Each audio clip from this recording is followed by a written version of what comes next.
দর্শক আমন্ত্রণ জানাচ্ছি টাইম টেলিভিশনের সাপ্তাহিক programme Education for Better Life. আমি ইয়াকুব খান। আজকে আমাদের অতিথি আছেন জুয়েল মিয়া, উনি ডেলিগেট ইয়ুথ অ্যাসেম্বলি ইউএনএ। তো আমি আপনাদের সাথে পরিচয় করিয়ে দিচ্ছি। জুয়েল ভাই, আপনাকে অসংখ্য ধন্যবাদ আমাদের সাথে সময় দেওয়ার জন্য। আপনি যদি আপনার একটু ইন্ট্রোডাকশনটা দেন, আপনার অনেক ব্যাকগ্রাউন্ড, আপনি সুনিতে স্টাডি করছেন, আপনি ইউএন এর সাথে অ্যাক্টিভলি কাজ করছেন। তো আপনি যদি আপনার পরিচয়টা একটু, আপনি কি কি কাজ করছেন বা কিভাবে আপনি এটার মাঝে ইউএন এর সাথে আপনি সম্পৃক্ত হলেন, আমাদের যদি একটু খুলে বলেন। আসসালামু আলাইকুম সুধী দর্শক, আসসালামু আলাইকুম ভাই সবাইকে, এবং ধন্যবাদ জানাচ্ছি টাইম টেলিভিশন আমাকে এখানে আমন্ত্রণ জানানোর জন্য। সবাইকে সবার কাছে কৃতজ্ঞ।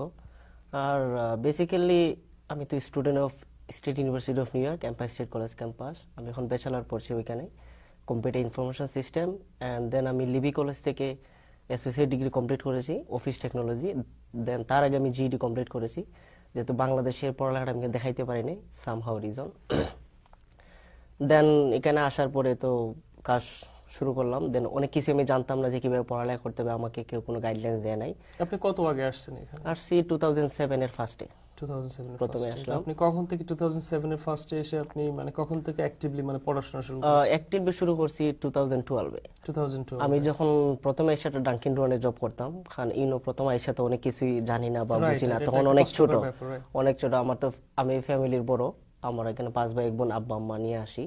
তখন আমি একমাত্র কাজের লোক ছিলাম, সবাই ছোট ছোট, তো সবাইকে তো আমার টেক কেয়ার করতে হবে, আমারই কাজ। আমি 2টা জব করতাম পাশাপাশি। দেন 7, 8, 9, 10, 11 চলে গেল। আমার সাথে যারা কাজ করতো ডানকিনে, তারা সবাই স্টুডেন্ট ছিল। তো তখন আমার মনে একটা জিদ জাগলো, আমি তো দেশে থেকে পড়ালেখার প্রতি আগ্রহী, দেশে আমি পড়ালেখা করেছি এবং আমি টিউটরিং করতাম, প্লাস বিভিন্ন কিন্ডারগার্টেন, প্রাইমারি স্কুলে যখন টিচাররা ভ্যাকেশনে যেতেন, তখন ওই সময়টা আমি টিচিং দিতাম। সো আমার টিচিংটা বা টিউটরিং করা আমার খুবই পছন্দ। আমি দেশে বা এখানেও টিউটরিং করে থাকি, এখনো করি। আমার টিউটরিংটা খুবই ভালো লাগে, পয়সা প্লাস অভিজ্ঞতা সবকিছুই। সো দেন ওরা যখন প্রতিদিন স্কুলে কলেজে থেকে আসে, কাজে আসে, তখন জিজ্ঞেস করলো কোত্থেকে আসছো, বলো যে কাজ থেকে, কলেজ থেকে আসছি। তখন বলে হোয়াই নট, আমি কেন পড়ালেখা করবো না, আমার তো পড়ালেখা শুরু করা উচিত। তো তখনই আপনার মধ্যে একটা মানে একটা স্পিরিট কাজ করছে, স্পিরিট ছিল তো শুরু থেকে, আসার আগেই ছিল, কিন্তু আমি কোনো স্কোপ পাই নাই, যে তোমার ভাই বোনগুলো ছোট ছোট। তো এই 4 বছরে তখন একজন কাজের বয়স হয়ে গেল, তখন তার কাজে ঢুকাইলাম। তারপরে আরেকজন হয়ে গেল উইদিন 2012 এর আগে। তখন আমি বিভিন্ন কিউনি সুনিতে যোগাযোগ করলাম, তাকে জিজ্ঞেস করলাম যে আমি কিভাবে পড়ালেখা শুরু করব। আপনাকে কি পার্সোনালি কেউ হেল্প করছে? জাস্ট বিভিন্ন পার্সোনালি কেউ হেল্প করে নাই, এই সব তথ্যগুলো আপনাকে নিজেই বের করতে হয়েছে? আমি নিজে সব তথ্য বের করছি। বের করার আগে আমার সাথে একটা ছেলে কাজ করতো, তারে জিজ্ঞেস করলাম আমি কিভাবে সে ইয়র কলেজে পড়তো। তা বললাম আমি তো এইভাবে পড়ালেখা করতে শুরু করতে চাই, কিন্তু আমি তো দেশ থেকে কোনো সার্টিফিকেট দেখাইতে পারি নাই, কারণ প্রবলেম হয়ে গেছে আমার পাসপোর্ট আপে এই যে। তখন বললো যে তুমি ইয়র কলেজে যাও। ও আমার একদিন নিয়ে গেল, নিয়ে জিডির ইনফরমেশনটা আমার দিল। সো দেন আমি জিডির ব্যাপারে সব তথ্য নিলাম, দেখলাম যে ওখানে অনেক হার্ড হয়ে যাচ্ছে ইয়র কলেজে জিডিটা নেওয়া, অনেক টু লং। তখন আমি চিন্তা করলাম, আমি আবার গ্যাপ দিয়ে দিলাম 2-3 মাস। দেওয়ার পরে বাংলা পত্রিকা একটা অ্যাড দেখলাম যে জিডি অ্যাসোসিয়েট একসাথে করা হয়। এখন ওখানে ইয়ে কলেজে জিডি যেগুলো পড়াইতেছিল ওইগুলো আমার সবই জানা, কিন্তু আমার এগুলো কমপ্লিট করে ক্লাস বাই ক্লাস যেতে গেলে অনেক সময় লাগবে, আমার এত টাইম নেই। তারপরে আমি জিডি প্লাস অ্যাসোসিয়েট আমি একসাথে নিয়ে নিই। নেওয়ার পর দেন আমি কমপ্লিট করি, মোটামুটি ভালো একটা রেজাল্ট হয়। দেন আমি সুনিতে অ্যাপ্লাই করি। সুনিতে ওরা আমার জিপিএ সবকিছু ইন্টারভিউ দেখে, অ্যাডমিশন দেখে ওরা ওখানে নিয়ে নিল। সুনিতে আপনি ব্যাচেলর জন্য ব্যাচেলর ইনফরমেশন সিস্টেম, রাইট? দেন তারপরে হয়তো আমার মাস্টার্স পিএইচডি করার ইচ্ছা আছে, আমার ড্রিম পিএইচডি করা। আর ইভেন হচ্ছে যে আমি যখন অনলাইনে, আমি তো যেহেতু কম্পিউটার ইনফরমেশন, আমি অনলাইনে বেশি কাজ করি, কাটাকাটি করি, এবং অনলাইনে আমি একটা জবও করতাম ওয়েবসাইটে ইন্টারন্যাশনালি। সো ওইখান থেকে ঘাটাঘাটি করতে করতে বিভিন্ন ওয়েবসাইট, ফেসবুক, টুইটার এগুলোতে ঘোরাঘুরি করতে আমার একদিন এক ফ্রেন্ড আমাকে বললো যে এখানে একটা প্রোগ্রাম আছে, তুই তো এগুলা খুবই পছন্দ করস, তোর অ্যাক্টিভিটি দেখছি এখানে নিউ ইয়র্কে বিভিন্ন বাঙালি কমিউনিটি এবং অন্য কমিউনিটির সাথে কাজ কর, সামাজিক কাজগুলোর সাথে জড়িত। সো এই কাজটা দেখতে তোর কেমন লাগে। সো অ্যাপ্লিকেশন দিল, আমি দেখলাম অনেক হার্ড, বিভিন্ন কম্পিটিশন করতে হবে। করার পরে দেন আমি, মানে এটা কিসের প্রোগ্রাম? এটা কি কোনো চ্যারিটি প্রোগ্রাম? না, প্রোগ্রামটা ছিল ইউএন এর, পার্ট অফ ইউএন এর, জাতিসংঘের সহযোগী সংস্থা, শান্তি বিষয়ক, মানে পিস নিয়ে ওরা কাজ করে, হিউম্যানিটি পিস নিয়ে। সো আমি বললাম যে কেমনে কি হবে। তখন বললো যেখানে কম্পিটিশন ওয়ার্ল্ড ওয়াইড 40টা দেশে কম্পিটিশন করে, যারা এখানে ট্যালেন্ট স্টুডেন্ট তারা এখানে সুযোগ পাবে। সো আমি অ্যাপ্লিকেশন করলাম, করার পরে বেসিক ইনফরমেশন দেওয়ার পরে বিভিন্ন প্যারাগ্রাফ এসে লিখে আমি 1 মাস পরে দেখলাম যে আমি সিলেক্টেড হয়ে গেছি। তখন একটা এক্সাইটেড যে আমি আমি পড়ালেখা করছি বিদায় সুযোগটা আজকে পাচ্ছি, নালে সুযোগটা পাইতাম না। সো এখানে এই যেটা ব্যাপার ছিল, এখানে আপনি কি আমাদের বাংলাদেশি কমিউনিটি থেকে মানে প্রথম ইয়াং আপনার? হ্যাঁ, আমি বাংলাদেশ কমিউনিটি থেকে প্রথম, আমি আমেরিকার একমাত্র প্রতিনিধি হয়ে নেপালে যাই। 40টা দেশ থেকে 30টা দেশ থেকে 40 জন প্রতিনিধি ছিল, তার মধ্যে আমি একজন। আর আরেকজন 2জন গেছিল বোধহয়, আমি একজন ওয়াশিংটন, একজন কোথা থেকে গেছিল জানি। সো ওইখানে যে পরিচয় হয়েছে। সো দেন গেল নেপাল। তারপরে নেপালে যখন আমাদের প্রোগ্রাম সেটের উপর ইয়ার্থকুইক হয়ে গেল, তখন আমি বললাম যে মানবতার খাতিরে আমি বসে থাকবো কেন, আমিও জাপায়ে পড়ি, কিছু একটা করতে পারি না, তো তাদের দেশে যাচ্ছি। সো তাদেরকে আমরা প্রুভ করতেছে যে আমরা বাঙালিরা পৃথিবীর যেখানে থাকি না মানুষের জন্য আমরা আগে আসি। দেন আমি বক্সিনিয়া কমিউনিটিতে বিভিন্ন মেলায় প্রোগ্রামে আমি টাকা উঠানো শুরু করলাম। সবাই আমাকে অনেক সাপোর্ট করেছে, বাঙালি কমিউনিটি অনেক অর্গানাইজেশন আছে আপনি জানেন, সবাই আমাকে টাকা পয়সা দিয়েছে, হেল্প করেছে। আর আমার খরচ তো ওরাই দিয়েছে, আমার কোনো খরচ লাগে নাই। দেন তারপর এখানে আমি এখানে যাওয়ার পর আপনি যে হেল্প যেটা করছেন এটা আপনি পার্সোনালি হেল্প করছেন? পার্সোনালি আমি হেল্প করছি। যেখানে আমরা হয়তো আমি একটা রিপোর্ট দেখলাম যে আপনি ওখানে গিয়ে বিভিন্ন এডুকেশনেও আপনি বিভিন্ন ভাবে সহযোগিতা করার চেষ্টা করছেন, বিভিন্ন স্কুলে গিয়ে। তো আপনার মানে আপনার একটা হচ্ছে যে আপনার চ্যারিটেবল যে হেল্পটা করছেন, পাশাপাশি আপনি মনে করেন যে বাচ্চাদের আমি দেখলাম যে আপনি বিভিন্ন ভাবে হেল্প করছেন স্কুলে গিয়ে, বা তাদেরকে সামহাউ মোটিভেট করা, বা আপনার মানে এটা আপনার কাছে কেমন কেমন লাগছে? যে আপনি অফকোর্স আমি এই কাজগুলো খুবই করতে পছন্দ করি, এবং আমি এখানে গেছি কারণ education is the best. Education ছাড়া কোনো কিছুর কোনো মানে কিছু করা সব পসিবল না পৃথিবীতে। হয়তো অনেকেই বলে কিন্তু করতে পারে, কিন্তু ইন্টারন্যাশনালি বা ভালো বা লোকালি যদি কিছু করতে এডুকেশন দরকার আছে। আপনার কাছে ডেফিনেটলি মনে হয় যে আপনার যদি এই এডুকেশন আপনি অ্যাসোসিয়েট কমপ্লিট না করতেন বা আপনি পড়ালেখার মধ্যে না থাকতেন, আমি এই সুযোগটা পাইতাম না, ডেফিনেটলি আপনি হয়তো ইউএন এর এই সুযোগটা পেতেন না। এক্স্যাক্টলি। সো এটা খুব একটা জরুরি বিষয় যে পড়ালেখার একটা বেস থাকা দরকার। সো আমি বিভিন্ন স্কুল ওখানে গেলাম, 11টা স্কুল কলেজ ইউনিভার্সিটিতে গেলাম, তাদেরকে আমি গুড অ্যাডভাইস দিলাম, স্পিচ দিলাম। দেন তাদের জিজ্ঞেস করলাম তোমাদের চাহিদা কি। তো তারা যে যে চাহিদা, তাদের সাথে একত্রে বসা, তার ফিলিংসটা জানা, আমার কাছে এটা খুবই ভালো লাগে। আর বাচ্চা কাচ্চা দেখে আমি খুবই পছন্দ করি। আমি নিজে স্টুডেন্ট, পড়ালেখাটা তো আমার কাছে খুবই ভালো লাগে। আমি তাদেরকে মানে ইন্সপায়ার করি যে তুমি পড়ালেখা করো, ভবিষ্যতে তোমরা হয়তো আমেরিকা আসতে পারো, আমি হেল্প করতে পারি জানি না, বাট করবো। আর তোমরা হয়তো আমার থেকে বেটার কিছু করতে পারো। ডেফিনেটলি আপনি যে যেখানে থাকেন না কেন পড়ালেখা করলে অপরচুনিটি সব জায়গায় অপরচুনিটি আছে। এক্স্যাক্টলি। নেপালে থেকে তোমরা অনেক কিছু করতে পারবে। এবং তারাও আমার সাথে গেট টুগেদার বসা, আড্ডা দেওয়া খুবই এনজয়েবল ছিল মুহূর্ত, খুবই মিস করি। তারাও আমাকে অনেক সদরে গ্রহণ করছে, আমি বিভিন্ন জায়গায় গেছি। দেন রিলিফের তো পরে আসেই ছিল। আচ্ছা, আমি যদি একটু পিছনে ফিরে যাই, আপনার যে টাইমটা যখন আপনি জাস্ট স্কুল শুরু করছেন, রাইট, এখানে অনেক আমাদের কমিউনিটির অনেক ইয়াং বা আপনার বা বিভিন্ন বয়সের যারা আসছেন, ওনাদের দেখা যায় যে একটা কনফিউশন থেকে যায় যে আমি কি পড়াশোনা করা উচিত না না পড়াশোনা করতে অনেকটা খরচের ব্যাপার, আপনার টিউশন পে করতে হবে বা বিভিন্ন রকমের কনসার্ন থাকে, রাইট? তো আপনার মাঝে এই ধরনের কখনো কাজ করছে যে আপনি যে আপনার মধ্যে ইনভেস্ট করতেছেন, রাইট? হয়তো অনেকে আছে, দেখা যাচ্ছে আপনার সেম সিচুয়েশনে থেকে অনেকে আছে যে বাংলাদেশে একটা বাড়ি করার চেষ্টা করছে বা বাংলাদেশে একটা ফ্ল্যাট বা একটা প্লট কেনার চেষ্টা করছে, right? On the other hand আপনি যেটা করছেন সেটা হচ্ছে যে আপনার এই ইনভেস্টমেন্টটা আপনার নিজের মধ্যে ইনভেস্টমেন্ট করতেছেন। আপনি এখন যদি আপনি যদি রিওয়ার্ডের কথা চিন্তা করেন, যে একটা বাড়ি করলে বাড়ি থেকে তো একটা ফাইন্যান্সিয়াল রিওয়ার্ড আসবে, right? At the same time যখন আপনি আপনার মধ্যে ইনভেস্ট করতেছেন, কোনটা আপনার কাছে বড় মনে হয়? বা আপনি যদি দর্শকদেরকে বলেন যে বেসিক্যালি তাদের বিভিন্ন রকম কনফিউশন থেকে যায় যে আমি যে 4 বছর সময় নষ্ট করে আমি লেখাপড়া করব, আমার রিওয়ার্ডটা কি? আসলে এটা মানুষের কনফিউশন থাকাটা ঠিক না।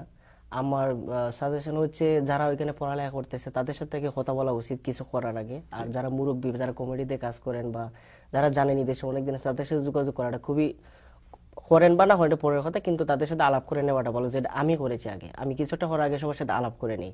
এবং আমি কনফিউশনে ছিলাম থাকা সত্ত্বেও কিন্তু আমি আলাপ করি, কিন্তু আমি পড়ালেখাতে ঢুকেছি। আর আপনার 4 বছর কষ্ট করা বেটার নাকি সারা জীবন কষ্ট করাটা বেটার?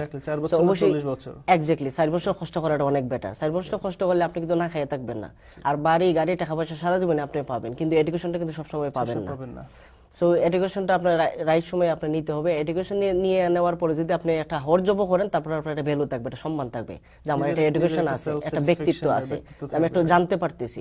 এখন আপনি সাপোজ আপনি ডাঙ্কিউটার বা একটা ম্যানেজার হয়ে গেলেন, আপনার এডুকেশন ব্যাকগ্রাউন্ড থাকলে আপনি অনেক কিছু বুঝতেছেন না। আমি কিন্তু ভালো ভালো জবে এখানে ঢুকার পরে আমি আমার ইংলিশে বুঝতে অনেক প্রবলেম হয়ে যেত। তখন আমি বললাম যে না, আমার আপ টু স্টাডি। সো আমি 2-2.5 বছর কষ্ট করে মোটামুটি একটা পর্যায়ে আসছি। আজকে আমার এত মানুষের চিনতেছে, জানতেছে, এত ভালোবাসতেছে, আমি তাদের কাছে যাইতে পারতেছি শুধু পড়ালেখার জন্য।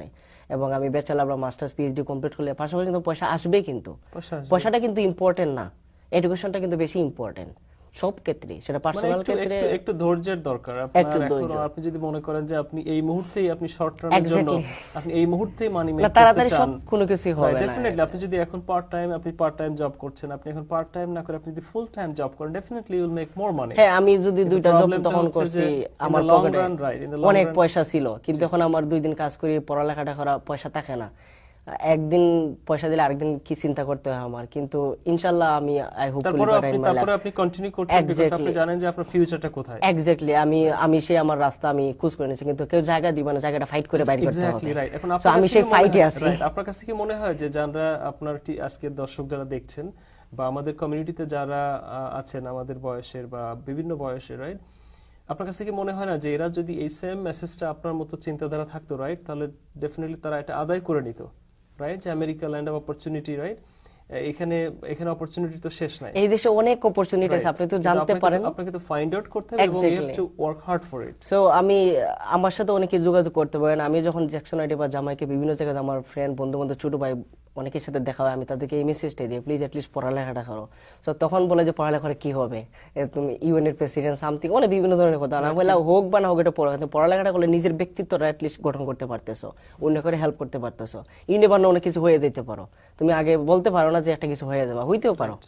So at least try. যেটা করছেন আপনি, যে আজকে ইউএন এর আপনি কাজ করছেন, রাইট, এটা তো একদিনে আসেনি, অফ কোর্স না, এটা তো আপনাকে স্টেপ বাই স্টেপ আপনাকে আসতে হয়েছে। হ্যাঁ, আমি প্রথম কমিউনিটিতে কাজ করলাম, বিভিন্ন সোসাইটিতে, জামাইকা বাংলাদেশ ফ্রেন্ডস করেছি, জালালাবাদ সোসাইটি, বাংলাদেশ সোসাইটি, বিভিন্ন কমিউনিটিতে কাজ করার পর দেন আমি নেপালের সুযোগ পেলাম। নেপাল দেন আমি ইউনাইটেড নেশনের সুযোগ পেলাম।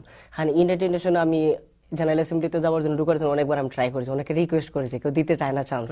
সো দেন আমি আমার যোগ্যতা দিয়ে আমি অর্জন করে নিয়েছি। দেন আমি ইউথ অ্যাসেম্বলিতে আমি delegate of United nation, so আমেরিকার প্রতিনিধি এখানে প্রতিনিধিত্ব করছি। দেন ওইখানে অনেক দেশে অ্যাম্বাসেডার, অনেক স্টুডেন্ট ছিল, 600 ডেলিগেট ফ্রম 193 কান্ট্রিজ। সো হওয়ার পরে দেন অনেক কানেক্টিভিটি আমি পেয়ে গেছি, আমার লিডারশিপটা আমি একটু শক্ত করতে পারছি, যে আমি ভবিষ্যতে কিছু একটা করতে পারবো। অনেকেই একটু রেসপেক্ট করে, ভালো লাগে, আমার কাছে জিনিসটা ভালো লাগে, আমি সবার কাছে যাইতে পারতেছি, কারণ এটার জন্য কিন্তু মানুষের কাছাকাছি যাইতে পারতেছি, নাহলে কিন্তু কেউ আমার ডাকতো না। দেন আমার ভালোবাসাটা আমি তাদেরকে শেয়ার করতে পারতেছি, আমার কাছে এটা খুবই ভালো লাগে। আগে আমি মানুষের সাথে ছবি তুলতে যেতাম, এখন অনেক দেশের মানুষের মধ্যে ছবি তুলতে আসে, আমার কাছে এটা ভালো লাগে, আমি মানুষের সাথে ছবি তুলতে যাই, কারণ আমি কিন্তু একটা কিছু পাওয়ার ইচ্ছা আছে। আপনার সিচুয়েশনটা আপনি ক্রিয়েট করে নিয়েছেন। এক্স্যাক্টলি, এবং আরো করতে হবে, আমি এখনো ডান না, শেষ না, আমার চিন্তা ধারণা। আমরা এই বিষয়ে আরো আলাপ করব, আমরা একটা সংক্ষিপ্ত একটা বিরতি নিয়ে নিচ্ছি।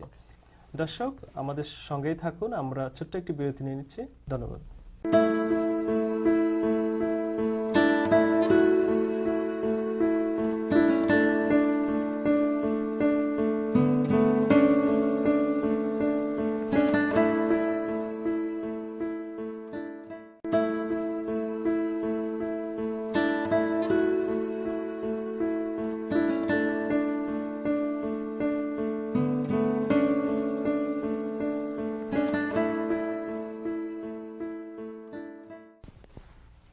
দর্শক আপনাদের আবারও আমন্ত্রণ জানাচ্ছি এডুকেশন ফর বেটার লাইফ। আমাদের আজকের প্রোগ্রাম স্পন্সর করছেন ববি তারেক লার্নিং সেন্টার। তো আমরা যে বিষয়টি নিয়ে আলাপ করছি, আমরা আবার ফিরে যাচ্ছি জুয়েল ভাই। আপনার যে বিষয়টি নিয়ে আমরা আলাপ করছি, যে আপনার লিডারশিপ, আপনার ডেফিনেটলি আপনি ইউএন এর সাথে কাজ করছেন, এটা আমরা প্রাউড ফিল করি।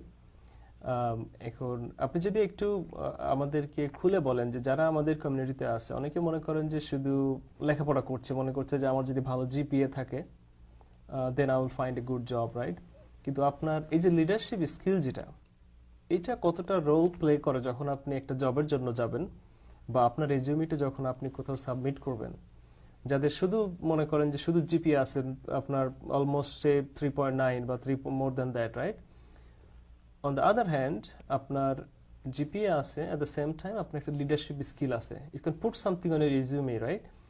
এটা এই রোলটা আপনার কাছে কতটা ইম্পর্টেন্ট মনে হয়? আমাদের কমিউনিটি যারা আছে এরা মানে তারা কিভাবে জিনিসটা নেবে আপনার কাছ থেকে? লিডারশিপ স্কিলটা খুবই ইম্পর্টেন্ট। শুধু লিডারশিপ অনেকেই বলতে বোঝায় শুধু পলিটিক্যাল লিডারশিপ, আমি কিন্তু পলিটিক্যাল লিডারশিপ শুধু লিডারশিপ না, পলিটিক্যাল ছাড়াও কিন্তু অনেক লিডারশিপ আছে। আপনি হিউম্যানিটি, পিস নিয়ে কাজ করতে, অনেক শান্তি নিয়ে কাজ করতে পারতেছেন, বা মানুষের গুড অ্যাডভাইস দিতে পারতেছেন, লিডিং দিতে পারতেছেন। শুধু পলিটিক্যাল লিডার বলতে, আর ভালো পলিটিক্স হইলে লিডার হলে অসুবিধা কি, ক্ষতিটা তো কিছু নাই, ভালো হইলে সমস্যা নাই। সো এখন জিপিএ যদি আমার সাপোজ এক্সাম্পল আমার লাইসেন্স পকেটে আছে, আমি লাইসেন্স নিয়ে রাখি, লাইসেন্স ইউজ করতে জানলাম না, গাড়িটা চালাইতে পারলাম না, তাহলে কিন্তু এই জিপিএ এর কোনো মূল্য হইল না। পড়ালেখার পাশাপাশি বিভিন্ন কমিউনিটি সার্ভিস করতে হবে, ভলেন্টিয়ার সার্ভিস করতে হবে, সেটা লোকাল হোক ইন্টারন্যাশনাল হোক। দেন আপনি অনেক কিছু জানতে পারতেছেন, শিখতে পারতেছেন, দেন আপনার পড়ালেখাটা সার্কেলে থাকতেছেন। এট দ্য সেম টাইম আপনি যখন বিভিন্ন গ্রুপের সাথে কাজ করেন তখন আপনার একটা মানে আপনার টিম মানে একসাথে কাজ করা, টিমের সাথে কাজ করা, exactly sharing each other, caring each other, then love each other, then আপনি বিভিন্ন দেশে আপনি স্প্লিট করতে পারতেছেন। নট অনলি আমি শুধু বাঙালি কমিউনিটি চিন্তা করতেছি না, এখন হয়তো একটা সময় চিন্তা করতাম শুধু বেঙ্গলি কমিউনিটি, এখন সেটা এখন চিন্তা করতেছি আমি international, global, all over world, এবং সেটা আমি করতে যাচ্ছি। এবং ইনশাল্লাহ আমি একদিন সবাই প্রাউড ফিল যাতে করতে পারে আমাকে নিয়ে, হেঁটে আমাদের বাংলাদেশে একটা সুন্দর একটা জায়গায় যাচ্ছে বা করতে পারছি। তবে সেই ক্ষেত্রে সবার দোয়া দরকার, সবার হেল্প প্রয়োজন, সবার কাছে হেল্প করতে হবে। সো দেন আপনি লিডারশিপ পাশাপাশি আপনার লিডারশিপ স্কিলটাও বাড়াইতে হবে, জানতে হবে। শুধু জিপি দিয়ে কাজ হবে না, জিপিএ থাকলে হয় কি ভালো, এটা কিন্তু ভালো, আপনি কলেজ থেকে কিছু ইয়ার্ন পয়সা পাচ্ছেন, কিন্তু আপনার যদি বিভিন্ন লিডারশিপ, বিভিন্ন সার্টিফিকেট থাকে, সেটা কিন্তু আপনার জবের ক্ষেত্রে কাজে লাগতেছে। আর সেটা কিন্তু কলেজেও কিন্তু আমরা কিছু ক্রেডিট পাই, আমি জানি না অনেকে হয়তো জানেন কিনা। সো ভলেন্টিয়ার সার্ভিস বা কমিউনিটি সার্ভিস বা বিভিন্ন, সেটা সিটির হোক বা গভর্নমেন্টের হোক বা ইন্টারন্যাশনালি হোক, সেটা কিন্তু অনেক কাজে আসে। সো পড়ালেখাটা কিন্তু সার্কেলে, তাহলে অনেক জিনিস কিন্তু পড়ালেখাটা ভুলে গেছি। সো লিডারশিপে গেলে হয় কি অনেক পুরনো মানে জিনিসগুলো কিন্তু আমরা আবার রিভাইজ দিতে পারতেছি। সো এটা খুবই ইম্পর্টেন্ট, দরকার আছে। আপনি এখন ইউএন এর আপনি ইউথ অ্যাসেম্বলির সাথে আপনি ডেলিগেট হিসেবে আছেন। তো আমাদের কমিউনিটি আমরা যেটা নিয়ে কাজ করছি, আমাদের এডুকেশন ফর বেটার লাইফ, এটা হচ্ছে যে আমাদের কমিউনিটির বিশেষ করে যারা ইয়ং এখানে আসছেন, নতুন আসছেন, রাইট, তাদের কাছে একটা তথ্য, তাদের ইনফরমেশনগুলো তাদের কাছে দেওয়া, যাতে করে তারা অ্যাটলিস্ট একটা ডিসিশন, একটা ওয়াইজ ডিসিশন মেক করতে পারে। হয়তো তার সময় লাগতে পারে 1 বছর, 2 বছর, 3 বছর, রাইট, কারণ এখানে আসার পরে একটু সেটেল হওয়ার জন্য। বাট তারপরে যে তাদের লেখাপড়া করার জন্য অনেকে জানেন না, বা এটাই আমাদের কাজ। এখন আপনি অ্যাজ এ রিপ্রেজেন্টেটিভ হিসেবে, আপনার ডেলিগেট হিসেবে আপনি কিভাবে ডেফিনেটলি কাজ করছেন, বাট কিভাবে আমরা কিভাবে আপনাদের কাছে বেশি আশা করতে পারি যে ইউএন এর সাইড থেকে আপনি কতটুকু তাদেরকে কনভিন্স করে, বা আপনি তো জানেন আমাদের কমিউনিটিতে huge number of young people, right, definitely আপনার অনেক বন্ধু বান্ধব আছে, রাইট। তো এদের আমরা চাই যে এরা যখন জিনিসটা জানতে পারবে, তখন কিন্তু ওরা ডেফিনেটলি এরা ঝাঁপিয়ে পড়বে আপনার টু গেট দ্য এডুকেশন। কারণ যখন যে বুঝতে পারবে যে আমার ফিউচারটা, I can change my future. আমি এডুকেশন ঢোকার পর কিন্তু আমি কিন্তু অনেক ছেলে মেয়েদের কিন্তু স্কুলে ব্যাক করাইছি, কলেজে ব্যাক করাইছি, সেটা আমার কাছে খুবই ভালো লাগে। এবং তখন আমি আরো চেষ্টা করব এবং ট্রাই করছি যে আরো যাতে আসতেছে, এবং আমি বলবো যে আমার সাথে অনেকে যোগাযোগ করতে পারে পার্সোনালি, এবং আপনি আছেন, আপনার সাথে যোগাযোগ করতে, আপনি কিন্তু আপনার লাইফে আমার কিন্তু অনেক কিন্তু সিমিলার, আমরা যখন পার্সোনালি আলাপ করছি। সো আপনার সাথে যোগাযোগ অথবা টাইম টেলিভিশনেও যোগাযোগ করতে পারে, যারা সিনিয়র কিনা যারা পড়ালেখা করে, তাদের সাথে অ্যাটলিস্ট যেন আলাপ করেন, তারা যেন স্টপ না থাকেন।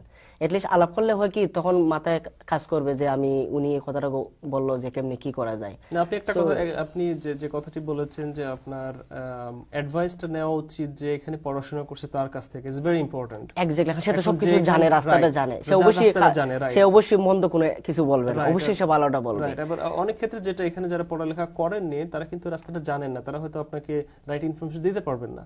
তো এটা আমিও অনেক ক্ষেত্রে সেটা জানার জন্য আমাদের প্রোগ্রামের সাথে যোগাযোগ করতে পারেন, বা আপনার সাথে, আমার সাথে যোগাযোগ, আমি তো সব জায়গায় আছি, আমি যে কোনো জায়গায় আমার মানুষ দেখতে পাই। সো আমার সাথে জিজ্ঞেস করতে পারেন পার্সোনালি, ইদার আমার ফেসবুক, টুইটার, ইনস্টাগ্রাম, গুগল, বা আমার একটা এনজিও আছে, সেটা তো আমি সব ইনফরমেশন দিয়ে রাখি, এবং পত্র পত্রিকায়, টিভি, মিডিয়া, এগুলো কিন্তু আমাদের সহযোগিতা থাকবে। এক্স্যাক্টলি, ডেফিনেটলি আমাদের যে ধরনের, আমরা যদি তাদেরকে ওয়ান অন ওয়ান যদি আপনার বসে হেল্প করতে হয়, যে আমরা চেষ্টা করবো যাদেরকে যতটুকু সম্ভব তাদেরকে হেল্প করার জন্য। আমাদের যদি কেউ হেল্প চান, হ্যাঁ হেল্প করছেন, আমি টাইম টেলিভিশনে তো কমিউনিটির জন্য তারা কাজ করছেন, সবার জন্য, এখানে তারাও কিন্তু অনেক মেসেজ দিচ্ছেন মানুষের ভালোর জন্য, যাতে আমাদের কমিউনিটি যাতে আমরা উঁচু করে নিয়ে যাইতে পারি। সো একটা সময় দেখেন আমরা এখানে কেউ ছিল না, একটা সময় স্প্যানিশ কমিউনিটি কেউ চিনতো না, তারা কমিউনিটির একত্রে কাজ করতে নিয়ে যাচ্ছে, অনেকগুলা টেলিভিশন তারা জিরো থেকে শুরু করে কিন্তু হিরো হয়ে গেছে। সো আমি এটাই রিকোয়েস্ট করবো যে টাইম টেলিভিশন একদিন ইনশাআল্লাহ এই দেশে অনেক হিরো হয়ে যাবে, অনেক কিছু আমাদের করতে আমাদের পারছে। কমিউনিটি রাইট, আমাদের কমিউনিটি আজকে মনে করেন যে এই মিডিয়া নিউজ পেপারের মাধ্যমে এক্স্যাক্টলি মিডিয়া নিউজের মাধ্যমে কিন্তু আমি কিন্তু জানতে পারছি, রাইট, জানতে পারছেন, এবং আমাদের এটা ভেরি ইম্পর্টেন্ট মিডিয়া, ইম্পর্টেন্ট, আমাদের ইনফরমেশন গুলো আমরা শেয়ার করতে পারছি। এক্স্যাক্টলি আজকে টিভি বাংলাদেশে আমাদের কমিউনিটি টিভি চ্যানেল না থাকলে আজকে আমাদের পসিবল ছিল না, আমি এখানে আসতে পারতাম না, পসিবল ছিল না। আমরা ওনাদের কাছে কৃতজ্ঞ, রাইট, এটা আমরা ডেফিনেটলি আমরা টাইম টিভির কাছে কৃতজ্ঞ, কারণ আদারওয়াইজ আমরা মনে করেন প্রতিটা ডোরে ডোরে গিয়ে এটা করা সম্ভব না, পসিবল না। রাইট, এক্স্যাক্টলি আমরা মেসেজটা স্পিড করে দিচ্ছেন এবং সেটা আমাদের কাজে আসছে, কমিটির কাজে আসছে। কমিটি আশা করি সবাই কৃতজ্ঞ থাকবে, আমরা সারা জীবন কৃতজ্ঞ। আমি আজকে এই জায়গায় আসতে পারতে শুধু টাইম টেলিভিশন আছে বিদায়। সো এটা আজকে খুবই আপনার দরকার। আমি আরেকটা জিনিস যেটা জানতে চাই সেটা হচ্ছে যে আপনি যে যখন পড়াশোনার ডিসিশন নিলেন না, তখন আপনার ফ্যামিলির সাইড থেকে বা আপনার কোন রকমের কোনো সাপোর্ট ছিল না, সাপোর্ট ছিল না, কোনো সাপোর্ট ছিল না, কোনো সাপোর্ট ছিল না। সো আপনাকে মানে তাদেরকে কনভিন্স করতে হয়েছে, কনভিন্স করতে, স্টিল কনভিন্স করতে হচ্ছে আমার, হচ্ছে যে basically I can see my future better than whatever I have. কারণ আগের মানুষগুলো হচ্ছে কি আমার আব্বা মতো অনেক আগেরই, সো উনি বলতেন যে এই দেশে আসছে বা দেশে ছিল, ওনাদের কথা হলো যে কাজ কাম করো, একটু শান্তি মধ্যে বাসায় থাকো, খাওয়া, আর জামালা এত জাটি এত হাঙ্গামা ভালো লাগে না। জামালা আমার দেখো এই হরজব কতদিন করবো, পড়ালেখার দরকার আছে, এমন কিছু বুঝছে না। সো দেন আমি অনেক কষ্ট করে কনভিন্স করতে হয়, তারপরে আর আমার তো ইন্টারন্যাশনাল এতে কিছু হয়তো বুঝেন না, সো আমার বুঝাইতে খুবই কষ্ট হয়, ম্যানেজ করাটা খুবই হার্ড। দেন আমি পড়ালেখা করতেছি, আমার ছোটরা দুইটা পড়ালেখা করতেছে, তারাও মোটামুটি হাই স্কুল গ্রো আপ করে আসতেছে, ইনশাল্লাহ তারা একটা কিছু করবে, আমি একটা কিছু করার ইচ্ছা আছে। So I can change world. একটা সময় আসবে যখন আপনার You never know, I can change. তখন খুব প্রাউড ফিল করবে, আমরা সবাই প্রাউড ফিল হ্যাঁ, শুরু হয়ে গেছে কিন্তু, যদি আম্মা এতটা বুঝেন না, সো এট লিস্ট মানুষ যখন বলে ভালো লাগে। আর কিছু কিছু মানুষ আছে কিছু মন্দ কথাও বলে, it's okay, I will take it, is my challenge. Right, right. না সেটাই আপনার পয়েন্ট হচ্ছে যে আপনি যদি চেঞ্জ না করেন, if you do the same thing you will not get the different result. আমার স্বপ্ন অনেক বড়। আমি জানি না বারাক ওবামা কি তিনি কি জানতেন যে এই দেশের প্রেসিডেন্ট হবেন? তিনি তো একসময় আমাদের মতো এই ছোটবেলায় কাজ করে। So you never know, I can change world. Right, so you never know, you can change world. So আমি যারা এখানে আছে, ইয়াং ছেলে মেয়ে ভাই বোন, তারাও ট্রাই করে, you never know, they can change world, so they can change community. আপনার যারা ফ্যামিলি ফ্রেন্ড বা পরিচিত যারা আছেন, তাদেরকে আপনি কতটুকু কনভিন্স করেন টু বেসিক্যালি জাস্ট যারা এখনো ডিসিশন মেক করে পারেননি যে টু গো টু স্কুল? তাদেরকে অনেক কনভিন্স করতে পারছি, এবং আমি এর আগে অনেকগুলো টকশো যখন গিয়েছি তখন আমি মেসেজগুলো দিয়েছি, তারা এগুলো শুনেছে দেখেছে, এবং তারা অনেক আমাকে নিয়ে প্রাউড ফিল করে, এবং তারা ধন্যবাদ জানায় যে মেসেজগুলো তাদেরকে দিচ্ছি, এবং তারা মেসেজগুলো নিচ্ছে, এবং এটলিস্ট এই কথাগুলো তাদের মাথায় কিন্তু ঘুরতেছে। তো ঘুরতে ঘুরতে ঘুরতে ঘুরতে কিন্তু একটা জায়গায় একদিন স্টপ হয়ে যাবে। অবশ্যই পড়ালেখা করবে, অনেকে কিন্তু শুরু করে দিছে। অ্যাটলিস্ট আমি বলতেছি অ্যাটলিস্ট 2 ইয়ার কমপ্লিট করো, মিনিমাম 2 ইয়ার। এদেশের অ্যাটলিস্ট একটা ডিগ্রি নাও, যাতে তোমাদের নামটা যেন এদেশের এডুকেশন বোর্ডে থাকে, যে অ্যাটলিস্ট তখন লেখা থাকবে বাংলাদেশ। সো অ্যাটলিস্ট আমাদের দেশেও পরিস্থিতি আসলে, প্লাস তুমিও পরিস্থিতি পাইতেছো, পরিস্থিতি না অ্যাটলিস্ট তুমি জানতে পারতেছো, তখন এই দেশেও কিন্তু আমরা একটা অনেক একসময় করতে পারবো যে আমাদের পড়ালেখার জন্য আমরা আরো অনেক কিছু চাই। দেন আমি একসময় একটা প্রশ্ন রেখেছিলাম যে আমরা এদেশের ইয়ুথ মিনিস্টার যখন দেখা হয়েছিল যে আমরা ব্যাচেলার পর্যন্ত মাস্টার্স পর্যন্ত আমরা ফাইন্যান্সিয়াল এড চাই। সো আমরা যদি এইভাবে যদি একজন সবাই যদি মিলে একত্র হয়ে যে আমরা কি করি, দেন আমরা মাস্টার্স পর্যন্ত ফ্রি পড়ালেখার সুযোগটা পাচ্ছি, এবং আমি নেক্সট যখন ইলেকশন আসবে তখন আমিও এগুলো তুলে ধরবো। এক্স্যাক্টলি। এখন আপনার কাছে বেশি আমরা অলমোস্ট শেষের পথে আমাদের প্রোগ্রাম, তো আপনাকে যদি আমি কোশ্চেন করি যে এখন যদি আপনার দেশ থেকে নতুন কেউ আসেন বা নতুন কারোর সাথে পরিচয় হলো, যে এখনো ডিসিশন মেক করেন বা এখনো পড়াশোনা করেননি, তাদের জন্য আপনার কি মেসেজটা হবে, কিভাবে তাদেরকে আপনি মানে অ্যাটলিস্ট আপনার যে এক্সপেরিয়েন্সটা to get the education and get change your life and for the better life, আসার পরে তাদের কাছে কি মেসেজ? হ্যাঁ, অনেকেই আসতেছে এগুলো জানার পরে, দেখার পত্র পত্রিকায় নিউজ যখন হচ্ছে। সো প্রথমে আসলে পরে আমি পড়ালেখার জন্য প্রেশার দেই না, কারণ আইসা তো আগে তার ফ্যামিলিটা দাঁড়াইতে হবে। আমি তাদেরকে প্রথমেই দিই অ্যাটলিস্ট 6 to 1 ইয়ার আগে ফ্যামিলিটি আগে দাঁড়ায় যাক, কারণ প্রথমে পড়ালেখা দিলে সে বুঝবে, তখন তো তার পেটে খিদার আগে মিটাইতে হবে। অ্যাটলিস্ট 6 মান্থ 1 ইয়ার থেকে পড়ালেখা আগে কাজ করে ফ্যামিলিটি দাঁড়াক, দেন তারপরে আমি বলি যে অবশ্যই আমাদের যোগাযোগ, অবশ্যই পড়ালেখা করতে হবে। You can not do nothing without education. পড়ালেখা করতে হবে, বা সুযোগ সুবিধা, এদেশের সুযোগ সুবিধা অনেক আছে। ফ্রি পড়ালেখা করলে পরে পয়সাও পাইতেছেন, প্লাস সুযোগ সুবিধা, আপনি ভালো জব করতে পারছেন এবং সম্মান পাবেন, জব পাবেন, সবকিছু পাবেন। শুধু নিজের জন্য সম্মান না, যখন আপনি পড়াশোনা করেন আপনি কমিউনিটির জন্য সম্মান, কমিউনিটির সবার জন্য সম্মান, কমিউনিটির জন্য সম্মান। আপনি একটা কিছু করতে পারতেছেন, আমি পড়ালেখা করছি একটা কিছু করতে পারতেছি, এবং এই আপনি পড়ালেখা করবেন তখন আপনার যে ছোট ভাই বোন যারা আছেন তারাও ইন্সপায়ার হচ্ছে, হচ্ছে, সবাই কিন্তু ইন্সপায়ার হচ্ছে আমারে দেখে। যে আমি অবশ্যই ধন্যবাদ জানাচ্ছি নিউ ইয়র্কের সব সাংবাদিক ভাই বোন বা তারাই আমাকে হিরো বানিয়েছেন। আসলে আমি জিরো ছিলাম, তারাই কিন্তু main hero. Time TV, TV 24, million TV, অন্যান্য যে পত্রিকা আছে, বাংলাদেশ ঠিকানা, সব পত্রিকা, তারাই কিন্তু আমাকে হিরো বানিয়েছে। কারণ এই নিউজটা কিন্তু আপনারা জানতে পারতেন না যদি তার নিউজগুলো না করতেন। ডেফিনেটলি তো তাদের কাছে চিরকৃতজ্ঞ। এক্স্যাক্টলি, সো তারাই হচ্ছে মেইন হিরো। রাইট, আমি যে কথাটি আবারও বলছি আপনাকে, সেটা হচ্ছে যে আমাদের নিউজ মিডিয়া না থাকলে আমাদের ইনফরমেশন গুলো আজকে কিন্তু আমরা সবার কাছে পৌঁছে দিতে পারতাম না। Exactly, right. সো আমার চোখে তারা হিরো। রাইট রাইট, আপনাকে অনেক ধন্যবাদ আমাদের সাথে সময় দেওয়ার জন্য। আমরা আশা করব আপনি বিভিন্নভাবে আমাদের কমিউনিটির যারা ইয়াং আছে তাদেরকে হেল্প করবেন এবং সহযোগিতা করবেন। আমরাও চেষ্টা করব আপনার সাথে বিভিন্নভাবে তাদেরকে উৎসাহিত করার জন্য এবং তাদের যতটুকু সম্ভব আমরা হেল্প করার জন্য। আবারও ধন্যবাদ আপনাকে। সো আমি দর্শকদের উদ্দেশ্যে, দর্শক আমি সবার কাছে কৃতজ্ঞ, সবাই আমাকে সাপোর্ট করবেন, আমি যেন ফিউচারে কিছু একটা করতে পারি সবার জন্য, যাতে ভালো সমাজের জন্য এবং দেশের জন্য এবং পৃথিবীর জন্য ভালো কিছু করতে পারে। এবং টাইম টেলিভিশনকে অফকোর্স ধন্যবাদ, আপনাকে অবশ্যই ধন্যবাদ আমাকে শেষ করার দেওয়ার জন্য। আমি যদিও যোগ্য না, তারপর আমাকে মনে করছেন, আমি অনেক কৃতজ্ঞ সবার কাছে। দর্শক, আমাদের আগামী প্রোগ্রাম দেখার জন্য আপনাদেরকে আবারও আমন্ত্রণ জানাচ্ছি। সে পর্যন্ত ভালো থাকুন, সুস্থ থাকুন, খোদা হাফেজ।